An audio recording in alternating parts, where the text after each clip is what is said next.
No, me promise format. Allora, cosa guarda?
That will ambition one person or two persons will put Ebe into great tomorrow.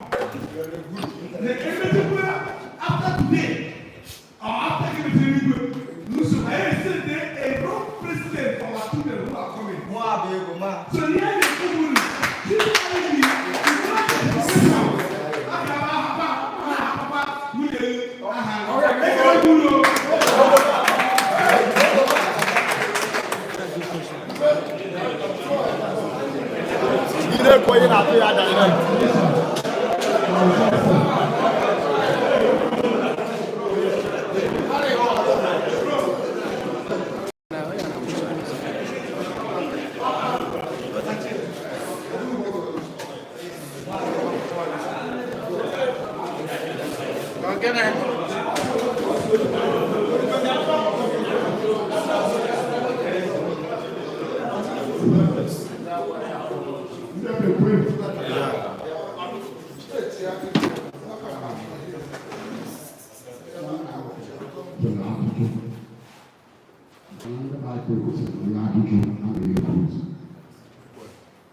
You see, that is the problem.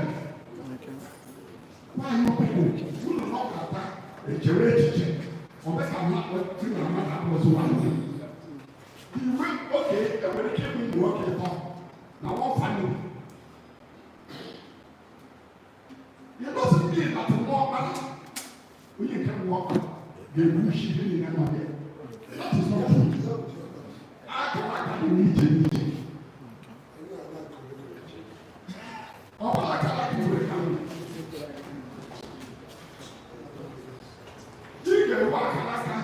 How to do something because something that all with a different style.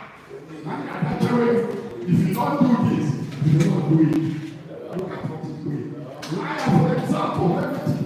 If you want example, make a now. I know abandoned project with electricity. Federal government went not labor abandoned project of millions of naira.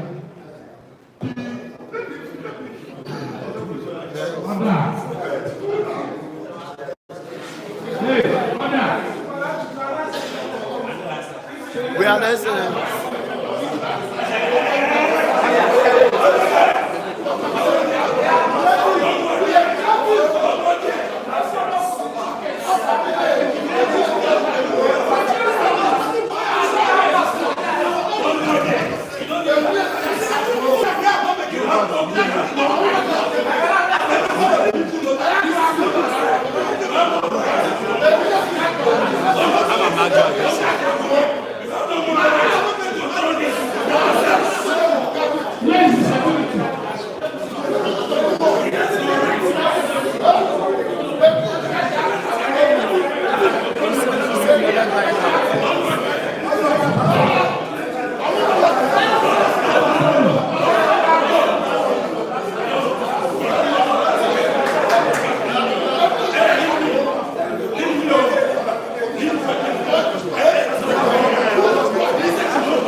the electoral committee and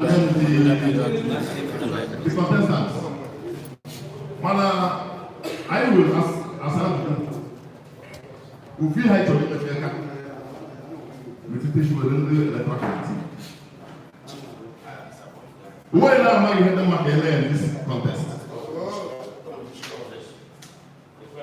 After making the electoral committee, will be law, constitution, guiding principles or guidelines. Everything. If you will this exercise. Upon over, our advice as a community will have pull away to the letter. Young hotels, everything. Mando will use all the section. All the rules of account of the law should be followed. All the rules, all the guidelines, even timetable, everything. Mando will live before. Number I get as a form. I will read all receive these details from the electoral committee. Yamana that why because now they make this comment up to where they can go. I believe there problem. That's number one. Number two, here I now the contestants. But all the name we want this exercise more no make share Ashima agree as ever. Following the rules to push for it. How to work there, individual persons in the have to accept. There's no problem. Yet that's on the list. Go around and share. Or no, because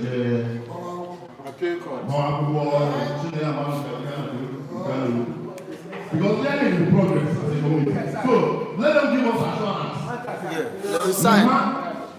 They will accept the process as long as they follow the rules. That's why we do from that.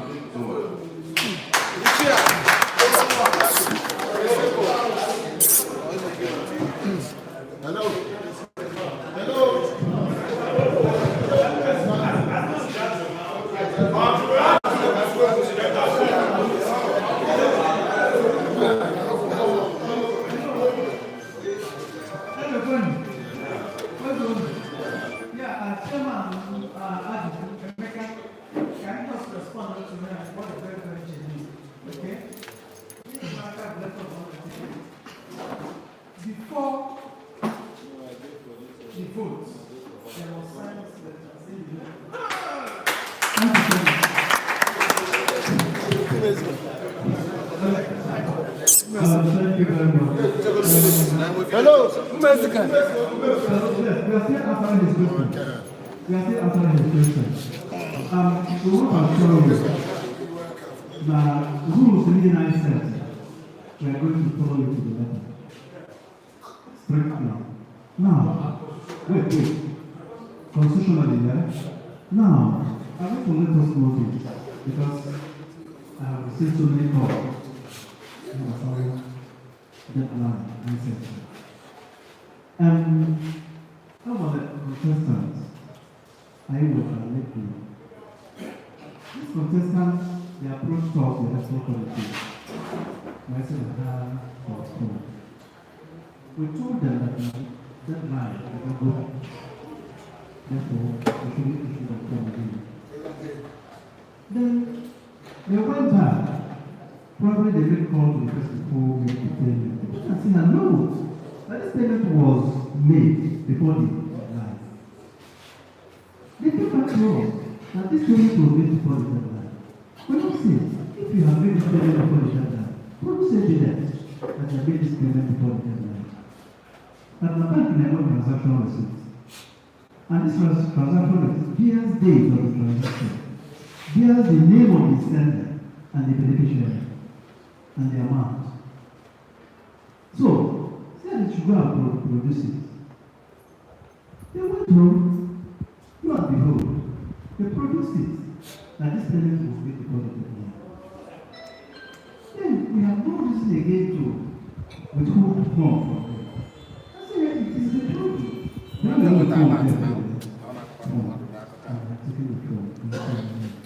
So, we have here.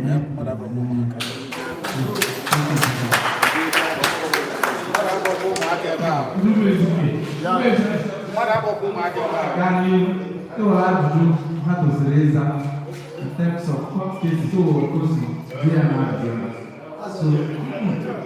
the contestants need the reason what is their disposition towards a general court and a general court.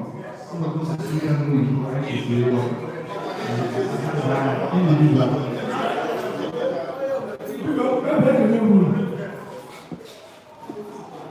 Chairman, we are very clear.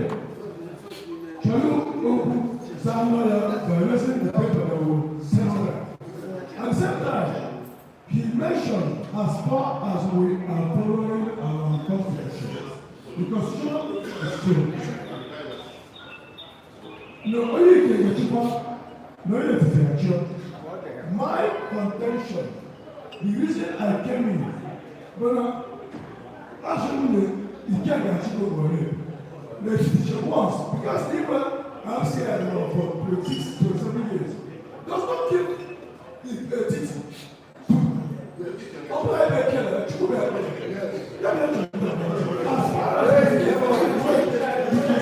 because the constitution have it that we have a teaching and again, let it be 2 classes. Then again, the 2 classes is the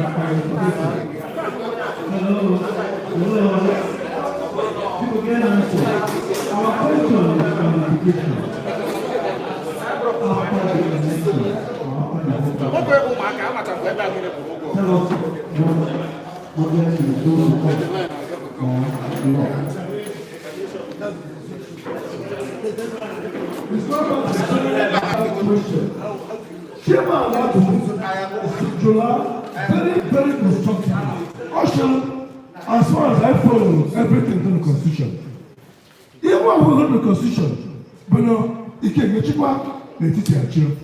We had a good man, but you can get you twice.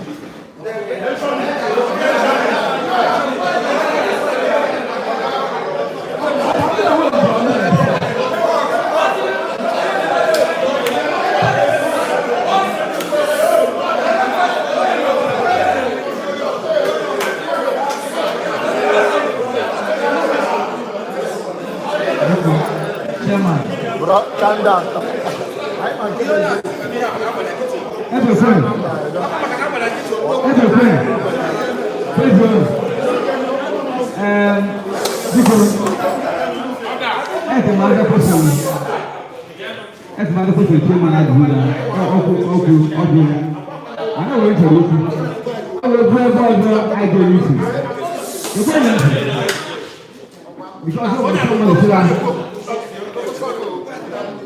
Somebody should have to get the home and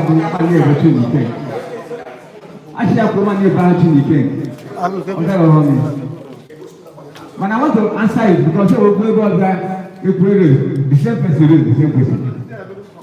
Also, she can be even more.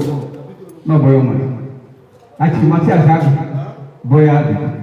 Therefore, I have English. That is, if it is our sense again, you understand? So, what I'm trying to say is that not here about you. And I want to tell him right here in this forum that Chief M.U.R. mate was never even, you have a chief for the Ogene. The Ogene don't chief. And I'll be able to chief or not be so how do I is this clear to you now? Yes. Because as I'm clearing it now. Okay. Then the first one, the chairman has to do. So long as this committee follow the constitution and follow the rule, there won't be any problem. Yeah, if you follow the constitution and the rule, that's it. Thank you. Yeah, now.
As long as happily at their band, we really go after them. Where the fire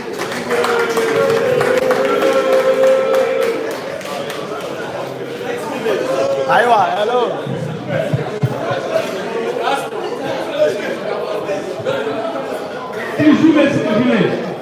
Just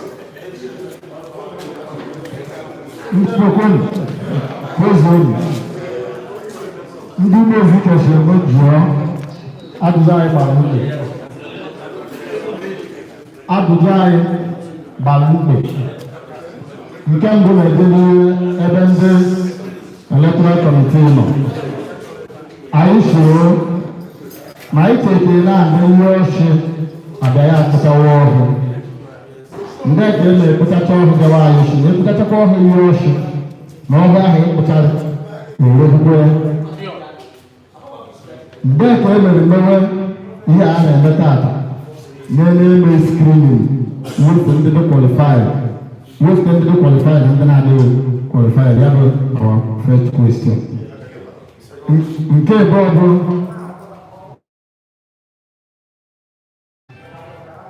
anyị si na oke chụkwa na ya amaghị ogbu ala na arụrụ ala bụ ihe jụụ wee na-agwa ahịa n'ejikwa aghụghọ n'iyi n'iyi ewere aghụghọ gbuo sara ya na-ekwu n'ike nge nke constitution si wee dị n'ọbụ etiti chịkwa n'ike nge nchịọ following ihe ndị electoral constitution they said no the turn of Ikenge.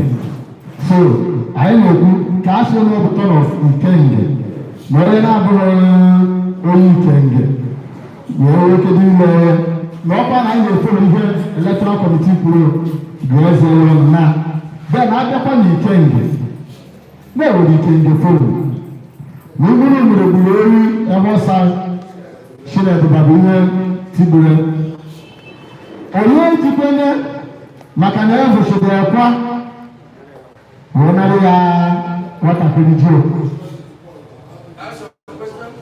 So our question bụ mgbe eke ya ka onye bute ọkpara ka eme afụta shina ya wee nkoro agharị ya oge ọhụrụ yọta shina ya bụ ihe wee ọha na eze gba nkịtị ekiri achọ mgbe ihe mebikwere achọ mgbe ihe mebikwere maka alụkwa akwụghị mgbe ọ nọ n'ebe ọkpa o kwere ebe ọ bụ erukwe na-eriwe maka mmiri ọkụ ugwu ndị esi n'igwe ugwu ndị bụ ndị isi aka hụ ahịa n'ehu n'etiti ụfọdụ na adịgo ya bụ anyị esi ebido shiburu kịta n'ebe ya kọmitii igwe ahụ ihe mere ha jiri gbado obodo mbite orike ọbụla ha were best plan for it ma ha kọwara ọha na eze ihe mere ojokwu na ojokwu emuru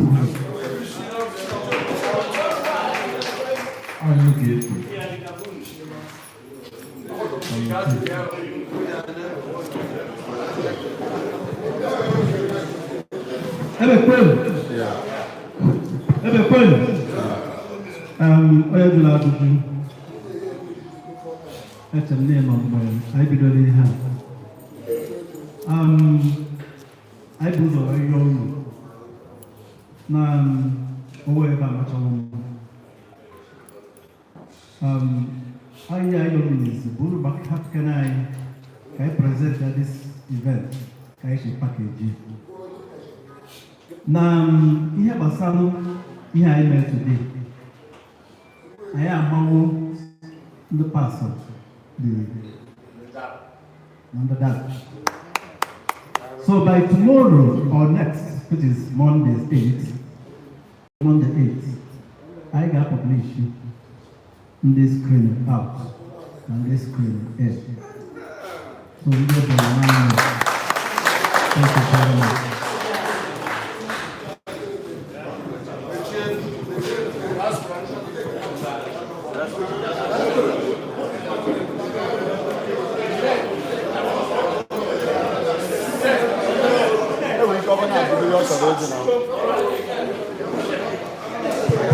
Before the council is in here. No. Okay, now, because I was somebody who diaspora and all representing the state government, according to what he has just told us. Let us hear from him. Thank you very much.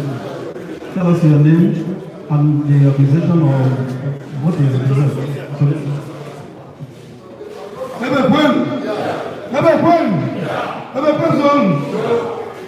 First of all, I'm going to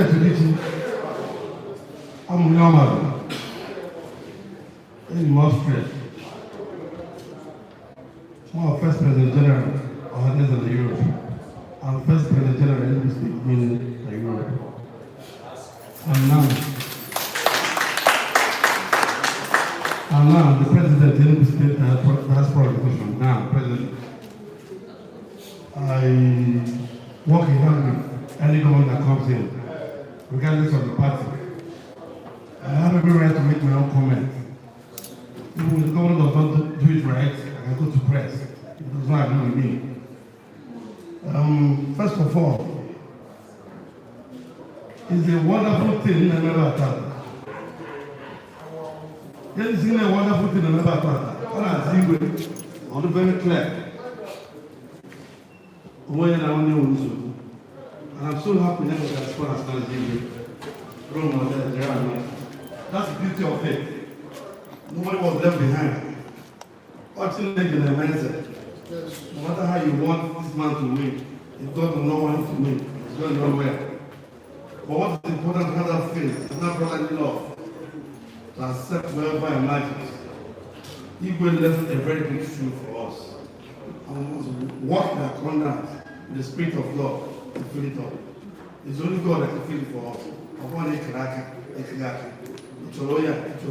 That's not the thing. But I was standing there to thank the president of this place I'm saying. You will never know, man. Honestly, I never knew it was going to be like this. But first of all, it goes to the PG. You know, the first time they went PG, when I was on a routine as a young man. When I am like, okay. So what I'm saying is the fact that I'm thanking him, and he knows well, he's a very young man. All of us not from here. I'm very sure of that. And people who know him very well too. So it's a big respect and honor for you to be the PG, CCPG, to conduct such a very busy man. It's a big credit for you and for your family. At the same time, in the going out of the room, we don't have to go, all of us, nobody knows the will of God. Take it from me, nobody knows the will of God. But our prayers will let God deliver heaven. We are moving technology, innovative life. So what I'm saying is flexible. When it comes to the government, the question again, Ebe is embedded with diaspora people. And I find a billion London. These are very billion London. You never know London. You never In Denmark, half a million. I've walked around Europe and never been enough million. So, when you check about the GDP of this year, it's not so much. It's going from 30 billion to 50 billion now. That's very remittance. And we talk about Odoibo, the first professional from there. Am I correct? Yes. So, when you think about it, I will up my actual to carry my own Odoibo along. But most of the development that's happening in this town, more than half of it comes from that. Am I correct? Yes. So, there is how to get them involved. And I will speak to some of them. Last December 15th, you all know I had that for I come on the foundation day of Plasma Commission and the centenary, and I had a gala night and a one night legal executive of she said the record, and the first time they go take you on a very peaceful note, on a peaceful background. Look at it, the bigger process than we do. Still, whoever is going to climb here is ordained by God. How we can afford that? What happened? But I get to my mind, I never. I don't know how much you want to do. You can make it happy. All I'm already happy. What assurance I'm giving to you people, I'm not God. But see these two clergymen behind me, God is involved in what we're doing. I'm not going to go. It must not be only a church. I'm not capable. It must not be. Oh my God, I'm not capable. It's only God that knows. Every hand law. Let's not bring separation and whatever. I say. So because I don't really know Bruno. I don't have to do any person ever. In trouble. The top world is important, but it's only God that will need one person. And you do so because I can't that's for a long on this issue. Because for that, they're going to bring it.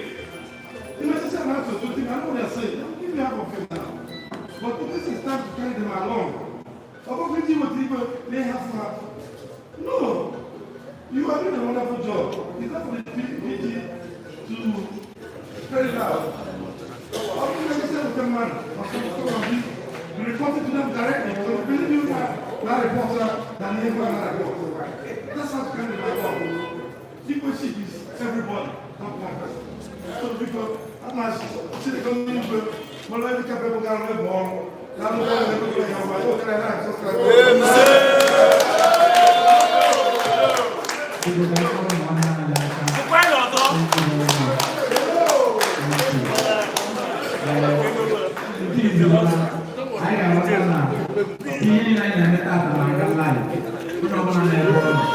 participate when I'm I think so much encouragement.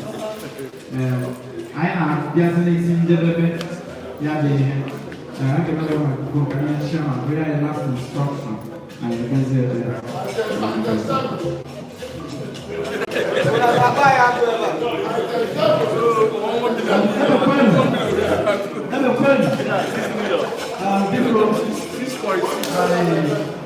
can I do flow class anyway?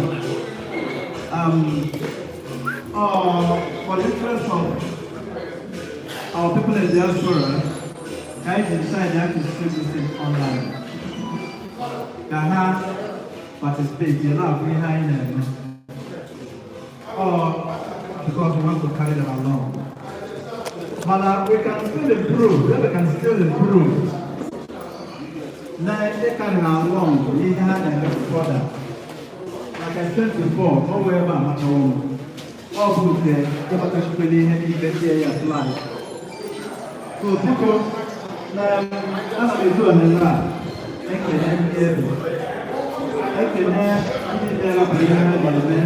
we're going to have they will need to cover that.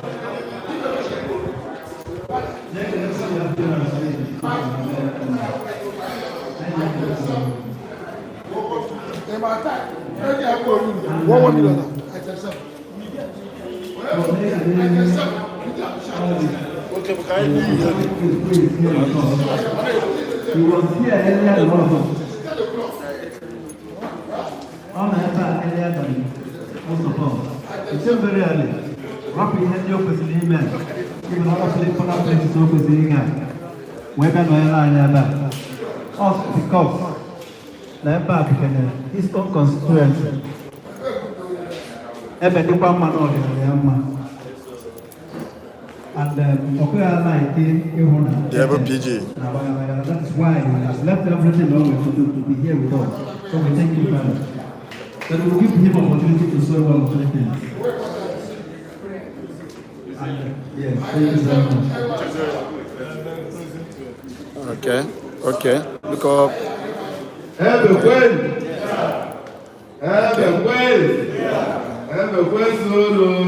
Yeah. Standing on the existing protocols. Iwana Ibe Basara Igwe. I don't know how I am doing almost all the time. I've gone so many times with the former captain. We were all far away. Yaka Togo when I got late once, morning mass, and Sunday mass. What are one of my points? In the same kind of I could bear over the organ and then mana keke kasị nke bụ ka Chukwu nye anyị onye ga-abụ ezigbo mmadụ ga-aba ọ na-achị eze ọ bụrụ mkpa ebe ga-abụ mkpa ya onye ga-ebu ebe n'isi na ọrụ onye ebe ga-ebu so n'ọnya a na-ekpe na-ekpere all the time uche a na-ekwukwazị kansụl anyị na-ekpere chichi and ndị na-anabụ na abụọ I don't miss these points so I'm very happy o ebe kwesịrị ike taa ebe si wee ebe a ebe rụrụ ọrụ for 10 good years. I celebrate the Tata. We were 90 years. We were 50 years of their priesthood. We were 90 years of age. Brother Linus, the other person, and that's the retirement. It was me. When we went there, why message this morning and change? This is not how we're going to be going out. I can always. You can't expect many things can better marry me still. So we're calling them as soon as people are not young, no will be finding them very bad. And then you will send them and got their band. Can no witness. Okay, with them no I call the village and the better. So I can people can see what they are will do. The parent can accompany the committee. They are doing very well. They are doing excellently well. Make it up with the aspirants. Even though now they carry intentions in the sense that they are all aspiring, but at the same time they are together. You can eventually confirm when you are quite allowed to do. And those are all so there is still that oneness. So now your people can that oneness continue. Although they lose, after I can see my wife and Miss Jedebe, they are not the mind of God. It is the hand of God. So guys, I'm going to the next 1 night. We did not remember all over in one kind of Maga.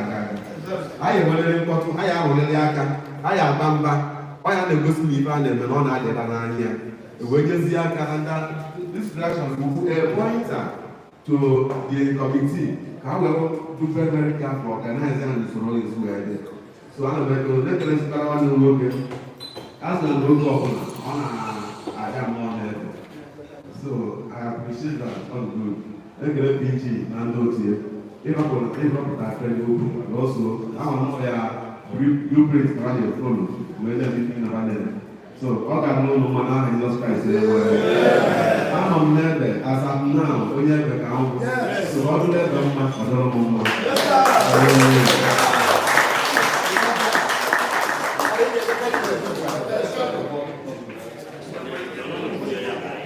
Is it? So, I am Jose Wasa. We only aspirants. Just 5 minutes. Just 5 minutes. PG Kuzio Buketa. I am very Nabazia. The aspirants, 5 minutes. I know the Fuzia. Then Nabazia. PG. The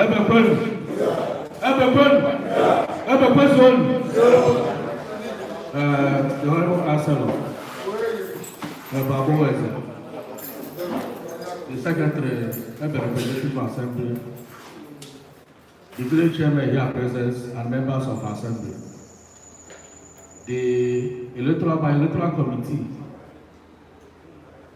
the leadership as far as and also not here, very, very important.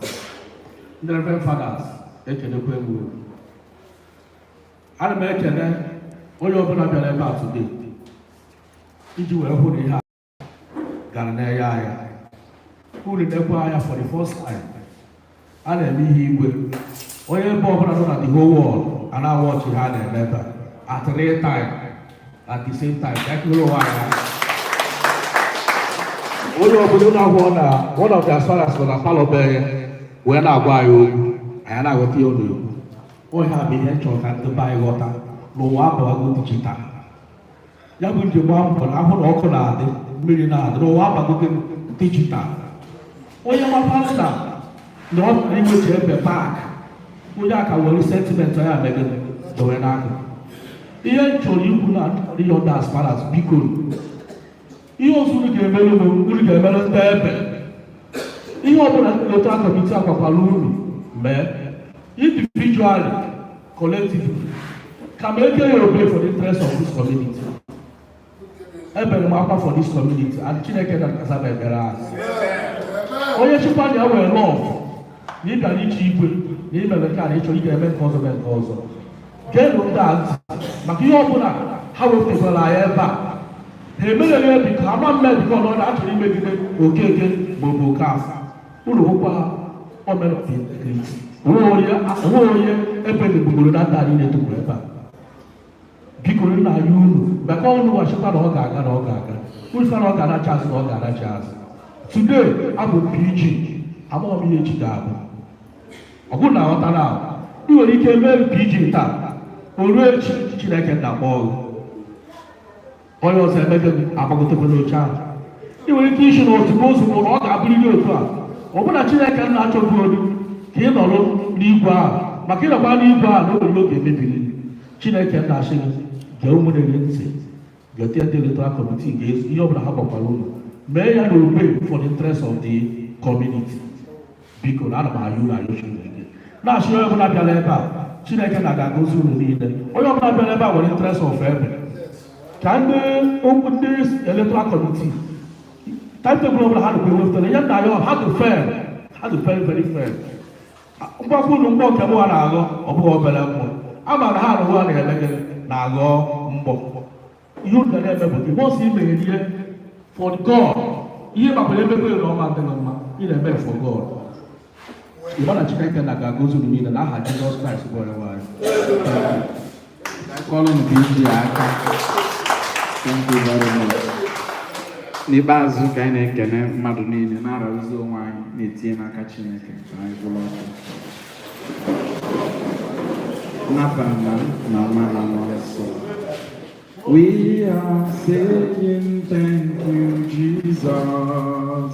Thank you, my Lord. We are saying thank you. Thank you, Jesus. Thank you, my Lord. Father, thank you for your blessings. Thank you, my Lord. We are Saying thank you, Jesus.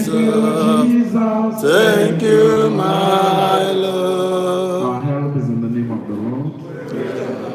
Chukwu ji ike niile dị ịfụnanya, anyị na-ekele gị maka ụbọchị tata. Ọ gịwa bụ onye na-enye anyị ndụ, na-enye anyị amara. Ọ masịrị gị na anyị ga-agbakọta ọnụ ebe anụnwa. Anyị na-ekele gị. Ewere okwu ọrụ gị nke Aịzaya 25. Izi na ị ga-ehicha anyị anya mmiri a ka ị na-ehicha anyị Chineke. Anyị na-ekele gị maka mmụọ nsọ nke ị nyere anyị ji wee nọkọ ọnụ tata bido n'ụtụtụ ruo n'oge kịta. Ọ bụghị n'ike aka anyị, ọgụ ọrụ Chineke zitere anyị ya bụ mmụọ nsọ. Anyị na-arịọzikwa gị ka izite mmụọ nsọ ahụ n'obi mmadụ niile, ọ kachasị n'obi ndị na-apụta maka ịzọ igwe nke ebe. Chineke biko nyere anyị amara gị na nkwudosi ike, wepụrụ anyị nsogbu dị iche iche, wepụrụ anyị ije kọt na ịnata kọt, wepụrụ anyị nsogbu ọgwụ tigbuo ezogbue, ema nwee onye a ga-achọ achọ na igwe anụwa na-azọ, onye ọbụla ga-adị ndụ wee fụ ya. Wepụrụ anyị ajọ obi na ekworo na anya ụfụ, meenụ ka anyị dị ndụ fụ ezigbo ihe n'obodo anyị bụ na ebe nyekwazi anyị amara gị nke ikwudosi ike gọzie anyị niile n'ofu n'ofu n'ezinụlọ anyị dị iche n'iche ọ kachasị ndị nwere ezigbo obi maka ihe anyị na-eme n'ebe tụgharịkwazịa obi ndị na-ekweghị nrọ ka ha wee kwenye ka obodo anyị wee na-aga n'iru nye anyị mmepe ka anyị wee kwudosi ike rụọ ọrụ maka ị na-arụ ọrụ anyị na-arụ ọrụ ị na-agọzi anyị n'ọrụ anyị na-arụ biko mee ka ọ dịrị anyị na mma oge niile site na Kristi dị nwa n'anya onye nwe anyị na-enyere unu ka Chukwu ji ike niile gọzie obodo anyị bụ Ebe gọzikwazi anyị niile n'aha Nna na Nwa na Mmụọ Nsọ udo dịrị unu. Thank you very much. God bless you. Thank you. Igwe aspirant, just 5 minutes. Ka anyị nọ n'okwu.